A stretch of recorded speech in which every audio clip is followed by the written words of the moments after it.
सो अस्सलाम वालेकुम गाइज, आप देख रहे हो KYT बॉय, जहाँ पे आपको जो कश्मीरी यूट्यूबर्स की न्यूज़ देखने को मिलती है। आज मेरे पास जो काफ़ी ज़्यादा न्यूज़ है, तो इसलिए वीडियो को एंड तक देखते रहे। एंड अगर आप में से कोई भी पहली बार इस चैनल पे आ रहा है तो इसी तरह की न्यूज़ डेली सुनने के लिए चैनल को सब्सक्राइब कर लेना। तो चलिए आज की इस इंटरेस्टिंग वीडियो को स्टार्ट करते हैं। तो चलिए फर्स्ट न्यूज़ के बारे में बात करते हैं। मैं बात करूँ कश्मीरी मीम्स के बारे में। तो मैंने अपनी लास्ट वीडियो में बताया था कि कुछ कश्मीरी मीम पे जो है मौलाना पे मीम्स वगैरह बना रहे थे। एंड उम्मी अफीम उन पे जो है गुस्सा भी थे। उन्होंने जो कुछ स्टोरीज पोस्ट करी थी एंड उसके बाद जो अनु अनफ ने भी एक वीडियो अपलोड करी थी उनसे रिलेटेड उन्होंने क्या कहा, आप खुद ही देख लीजिए। अस्सलाम वालेकुम भाइयों, मे उम्मीद तुम सारी ठीक। आज सुबह इंस्टाग्राम चलान तो मे वुच वीडियो आज तुम दियो तिमन पे नजर ये वीडियो तुम वुचियो।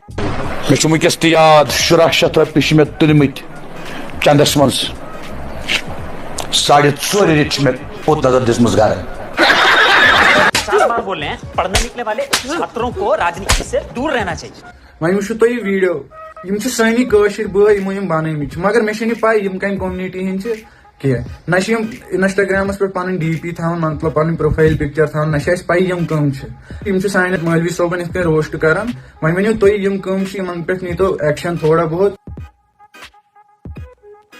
तो चलिए नेक्स्ट न्यूज़ के बारे में बात करते हैं। मैं बात करूँ एक कश्मीरी यूट्यूबर के बारे में। तो अगर आपको कोई भी कहेगा कि कश्मीर में नंबर 1 यूट्यूबर कौन है तो आपको या तो लगेगा बिन ज़्यादा या तो कश्मीरी राउंडर्स है। एंड मुझे जो है किसी ने न्यूज़ सेंड करी थी जिसमें जो है एक कश्मीरी यूट्यूबर के जो है 2 मिलियन सब्सक्राइबर्स है। वो जो है शॉर्ट वीडियोज़ वगैरह बनाते हैं एंड उनको जो गोल्डन प्ले बटन भी मिला हुआ है। सही है यार, दिख रहा होगा आपको स्क्रीन पे वो कौन सा चैनल है। बाकी आप लोग इस बारे में क्या सोचते हो नीचे कमेंट्स में जरूर से बताना। तो चलिए नेक्स्ट न्यूज़ के बारे में बात करते हैं। मैं बात करूँ कश्मीरी राउंडर्स के माही आमिर के बारे में। तो आप लोगों को पता ही होगा उन्होंने जो 1 मिलियन सब्सक्राइबर्स कंप्लीट कर लिए थे बहुत पहले। एंड उनका जो है किसी भी न्यूज़पेपर ने जो है फीचर नहीं किया था कश्मीर में। एंड उनका जो है कल शायद किसी न्यूज़पेपर ने कुछ पोस्ट करा था न्यूज़पेपर में एंड उन्होंने उसका रिप्लाई करते हुए क्या लिखा था आप देख ही सकते हो स्क्रीन पे। जिसमें उन्होंने लिखा था न्यूज़पेपर वालों को आज याद आया है वो क्या मीडिया है। तो गाइस आप लोग इस बारे में क्या सोचते हो नीचे कमेंट्स में जरूर से बताना। एंड बस यार आज की इस वीडियो में इतनी ही न्यूज़ से मिलते हैं नेक्स्ट वीडियो में, तब तक के लिए सब्सक्राइब कर दो यार।